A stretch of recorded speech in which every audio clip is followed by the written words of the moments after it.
Good morning. Some of you know that Philip and I have Lutheran roots that run very deep. And while so much of that heritage has now been deconstructed and reconfigured, we still follow progressive voices from that tradition. This week, our former pastor from Colorado, Reverend Nadia Boltz-Weber, shared an essay that spoke so honestly to me about where I find myself as a human right now. She likened her soul to an old fuse box, one that keeps tripping because too many things are plugged in at once. If you're like me this past week, in the midst of so many hard weeks, your soul is overloaded, trying to hold, feel, and respond to everything coming at us right now. Every tragedy, injustice, sorrow, and natural disaster happening to every human across the planet in real time, every minute of every day. This month, we have been exploring what it means to return, remember, and now renew.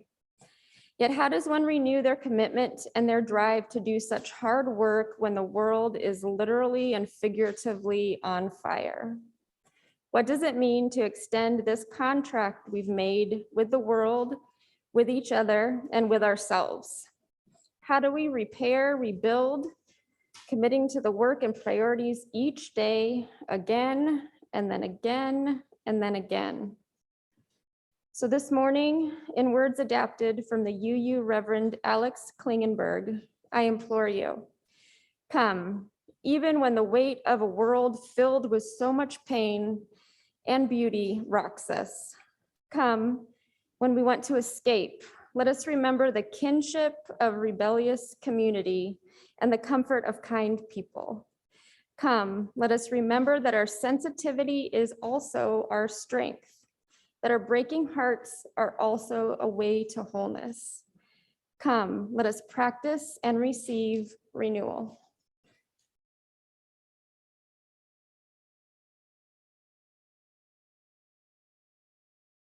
This morning, we're going to be talking about, what are we talking about? Renewal. We're going to be talking about renewal, renewing ourselves, renewing our connection to nature, which I know some of you all will go outside and have some connection with our beautiful grounds.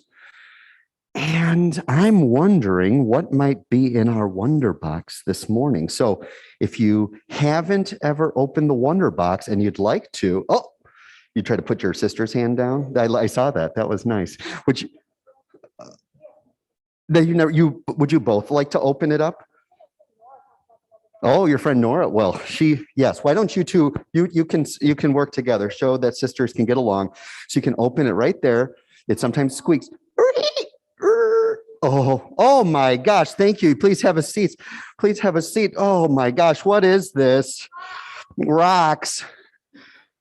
Oh, look at this. Adrian, I'm not strong enough. Please help me. Please help me over here. Okay. I feel so full and I only had a little yogurt for breakfast. Look at all of those rocks that are in there. Whew.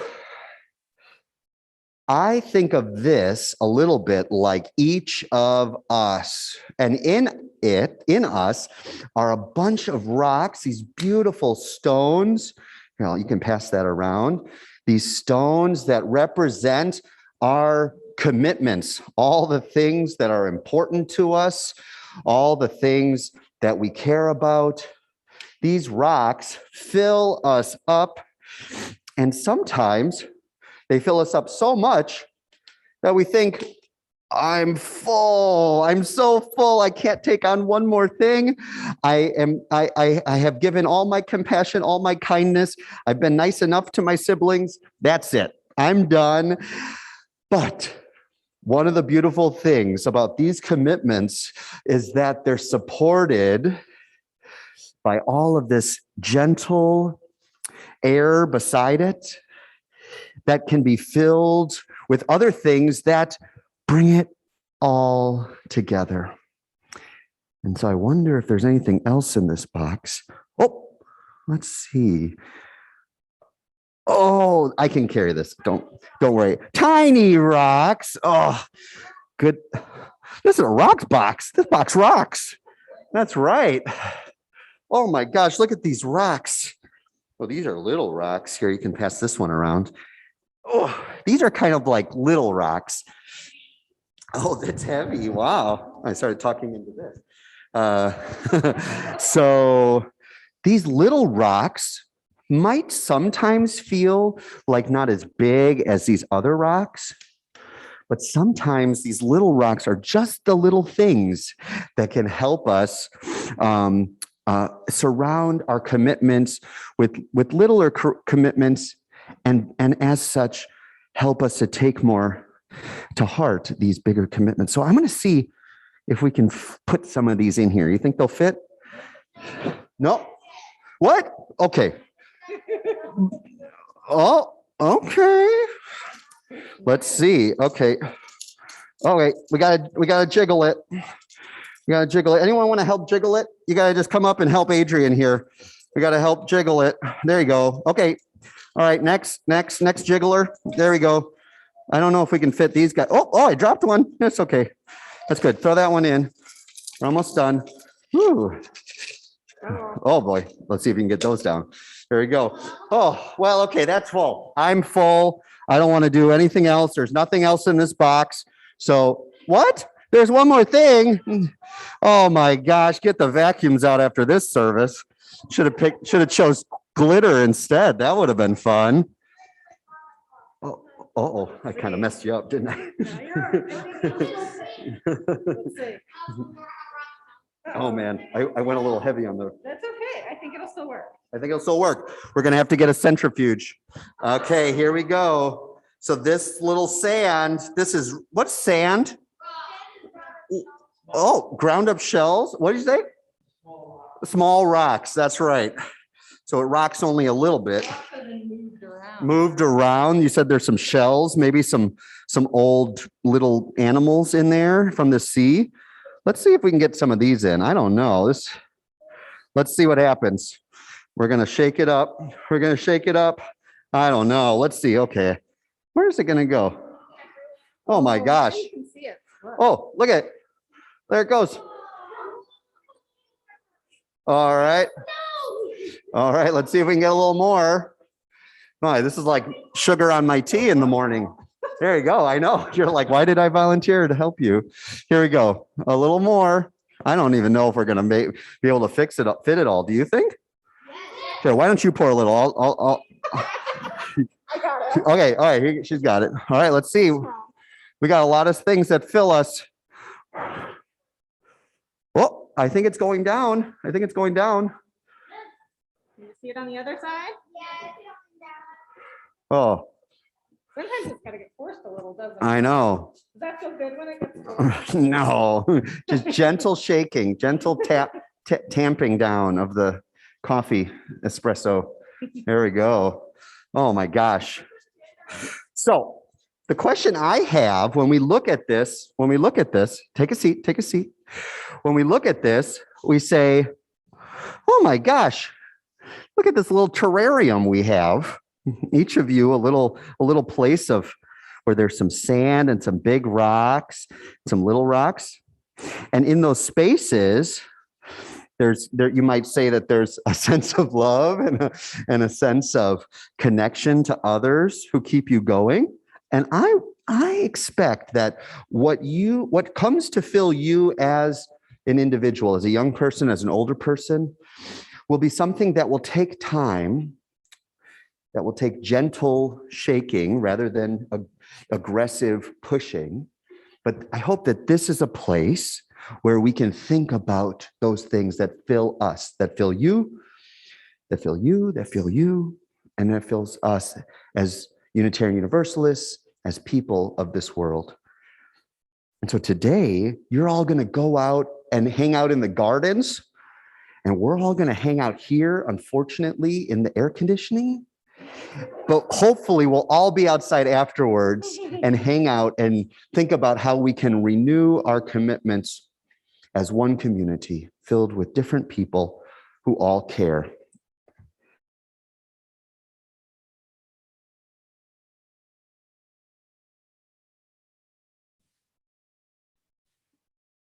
a call from the past, from the heights of the Andes, the jungle, and the desert, from the depths of the sea, from a time that was, from a time that stretches beyond our memory, we are called.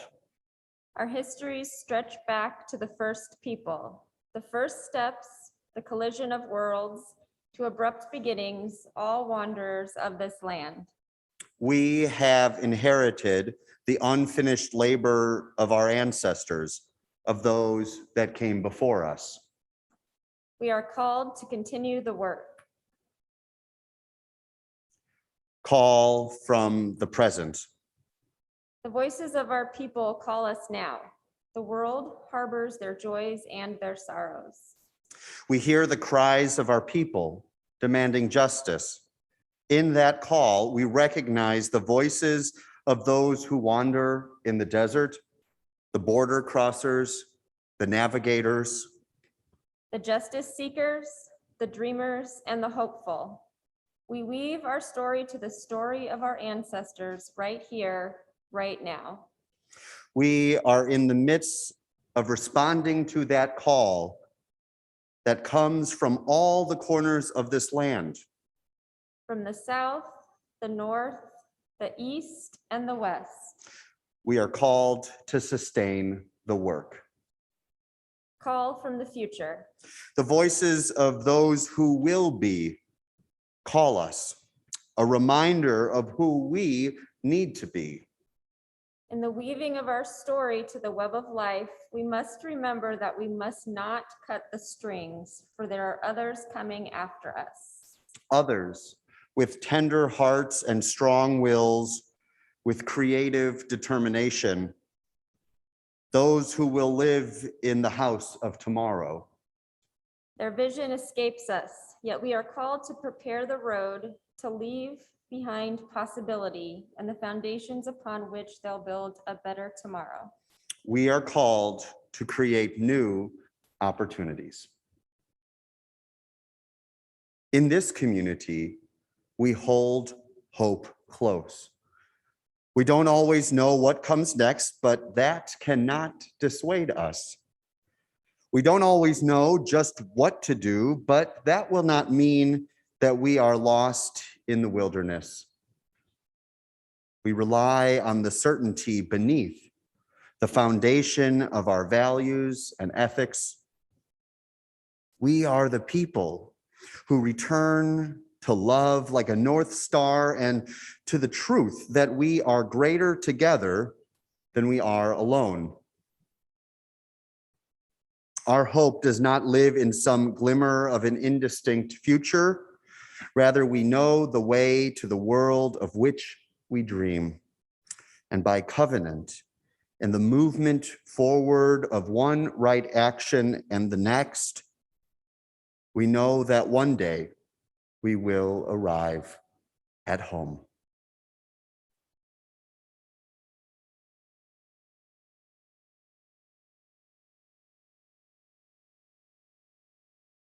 Throughout this month of August, we have explored the overarching theme for the year before us. With our children returning to school, a new wave of the pandemic causing uncertainty, grief, and dread, and an approaching fall of becoming more rooted and grounded once more. The theme for this program year is return, remember, renew. Return, remember, renew. Over the past 2 Sundays, I spoke to the first 2 words, return, and then remember. And we turn this morning to the topic of renewal, the act of renewing, and the place this important feature of human life rests within our community.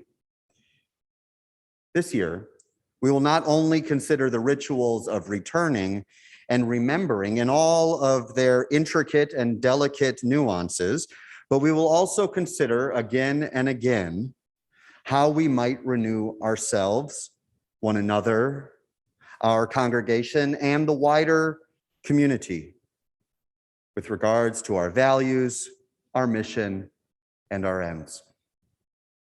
This is a fitting third point of the triangle to consider. For as we begin and enter into the flowing process of returning, as we explore the essential work of remembering who we are and what our commitments are, then it is important to renew oneself or a community or a society, a world, to those very commitments. In that renewal, that the commitments are made new once more, they become reinforced and revitalized, and we become ready to continue along the journey. I want to share just a few reflections on renewal with you this morning, and I hope that it sparks thoughts for you and in turn animates our community for a great year of ministry ahead. The first reflection I wish to offer on renewal is about the inherent tension that exists, whether we name it or not, when it comes to this process. In short, renewal is both at the heart of Unitarian Universalism and somewhat countercultural or dissonant with this religious tradition. And let me try to explain. Renewal is about making something new once more. When we talk about our commitments, we are near another essential value within Unitarian Universalism, which is that of covenant. Covenants, not creeds, rest at the center of who we are as UUs. Our shared promises, not our shared beliefs, is what holds us together in community. And in renewing our covenants, in renewing our commitments, we are in essence affirming and embodying what the 20th century Unitarian theologian James Luther Adams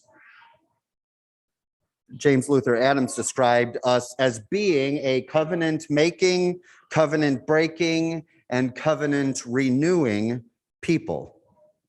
Note this middle verb, that we are not merely a covenant making and a covenant renewing people in infinite iteration, but rather a third act is inherent in our lives, which is that we, as humans, inevitably break our covenants. We forsake our commitments. We fall short, we misplace, we lose sight of the people and values that are at the heart of who we are. This admission of falling short is part of the inherent tension that exists when it comes to our relationship to the topic of renewal, to the act of renewal. Why do I struggle with renewing commitments? For me, and perhaps for you too, it is hard sometimes to feel like and admit that I have fallen short, that I have fallen short, that I have missed the mark, that I have not lived up to my integrity or to the sacred calling as a minister, as your minister within this religious tradition, or that I have not been the husband or father that I need to be, or that I have not been the community leader that I need to be. Admitting that can lead to a slippery slope for Unitarian Universalists and other people in progressive religious communities. Why? Because it points to and offers support for a notion of human existence that for many, many years, for decades, and for some, for generations, we have worked to move away from, which is a sense that humans are naturally born with a capability and a culpability in regards to doing bad things. When we admit that we have missed the mark, when we have broken our covenants and commitments, that admission is naming that we are in need of renewal, forgiveness, and the gift of beginning again in love. But this for me is different than a notion of cheap grace or sin or original sin or some superficial pardon of being born again in my mind. But it is instead, within this community at least, our covenants invite us into rituals of renewal, rituals of accountability, rituals understanding that even in our falling short, we are here to get back up and start once more. In other words, we are not a community where our actions have no consequences. Rather, indeed, our actions are of consequence. Our actions do make a difference, and it is with that sobering wisdom that we are called to take ever more seriously the work that is ours to do. I also want to name that renewal is present within the very sources that guide our Unitarian Universalist tradition. Many of you know that we have 7 principles in Unitarian Universalism. They are depicted in the narthex if you look up after the service. But some of us at times forget that we also have a series of 6 sources which UU congregations affirm and promote that can provide truth and meaning for individuals in life. The first of the 6 sources speak directly to the idea of renewal. Here is what is in our UUA bylaws. As congregations, we are called to promote and affirm the direct experience of the transcending mystery and wonder affirmed in all cultures, which moves us to a renewal of the spirit and an openness to the forces which create and uphold life. Let me say that one more time. As UU congregations, we are called to affirm the direct experience of that transcending mystery and wonder, affirmed in all cultures, which moves us to a renewal of the spirit and an openness to the forces which create and uphold life.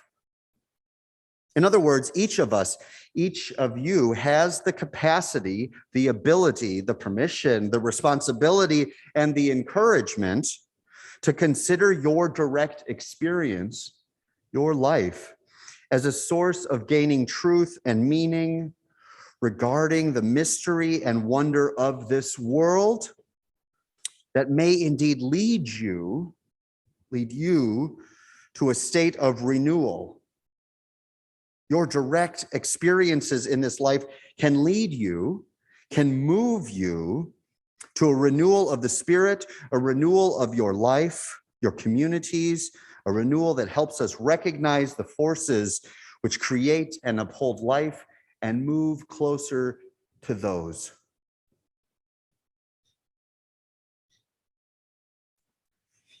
In our experiencing, in our collective experiencing, we are able to return, remember, and renew ourselves, turn back toward the forces of life that create life, that celebrate life, that holds life up as sacred and beautiful, fragile and worthy of our care and of our compassion. What a gift it is to have the affirmation that in our lives, separate and together, we may celebrate and hold up life. In addition to this source of wisdom that guides our communities, I want to reflect briefly on the calling that was offered this morning in our first reading, which Amanda and I offered, a more recent call to renewal from my colleague, the Reverend Tanya Marquez. She offers a call to renewal from 3 states of existence: the past, the present, and the future. As I mentioned earlier, this is written with a particular focus on the we and the our and the us, being primarily on those who have experienced the ravages and aftermath of colonialism, genocide, of heteropatriarchy and white supremacy culture. This is the target audience for the calling she is offering. And for those of us, for all of us, with some combinations of oppressions and privileges, these callings should offer us a different sense of renewal, a type of renewal that recognizes the weight we may bear, the responsibility we may have before us today and into the future. I want to share a few of the most striking parts of her calling to the past, present, and future, at least for me.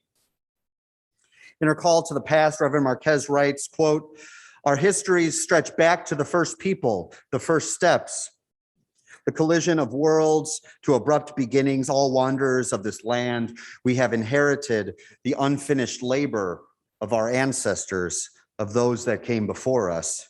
We are called to continue the work."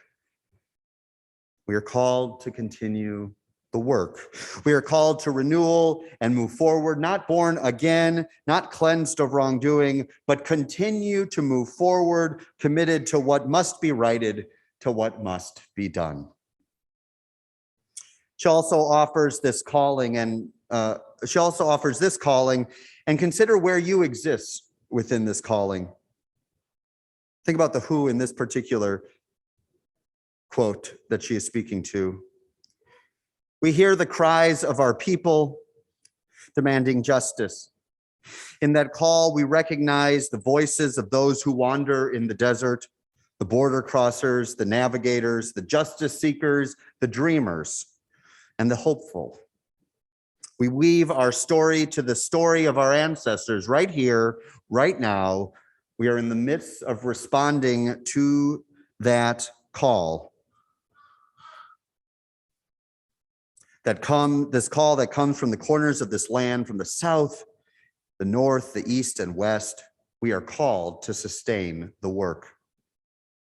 We are called to sustain the work that is necessary because this world has pitted some against others and perpetuated harms that must be righted. We all must sustain the work, whether we are the ones crying out or we are hearing the cries of others. Perhaps in time, all will cry, and then all will weep, and then all will work, and then all will rejoice once more. Finally, she offers the calling to the future, and I want to share it in its entirety. She writes, quote, "The voices of those who will be call us, a reminder of who we need to be. In the weaving of our story to the web of life, we must remember that we must not cut the strings, for there are others coming after us. Others with tender hearts and strong wills, with creative determination. Those who will live in the house of tomorrow. Their visions escape us, yet we are called to prepare the road, to leave behind possibility and foundations upon which they'll build a better tomorrow. We are called to create new opportunities. We're called to create new opportunities. We are called to not let the visions of liberation and justice slip through our fingers or become crushed in our fists. They must take shape in our actions, made manifest in our ministry, and made real in our lives. And in the end, we must hold hope close. Not because it will save us from anything and from ourselves, but because our hope will animate our courage to make these visions come alive. Our hope will animate our courage to make these visions come alive. My colleague, the Reverend Ninian Soto, takes our hope not lightly, but very seriously when they write, quote, "Our hope does not live in some glimmer of an indistinct future. Rather, we know the way to the world of which we dream. And by covenant and the movement forward of one action and the next, we know that one day we will arrive at home." The renewal of the spirit, of your spirit, of our spirit, the renewal of commitments, yours and mine and ours. These acts of renewal are nothing short of acts of love that we can now this morning and into the future offer one another and the world. And in this offering of love to one another and to the world, it is possible, I believe. It may very well be possible that we still have time to harness our hope, find our courage, and turn this world around. May this world come round right, and may we find renewal in that sacred turning. May it be so, and amen.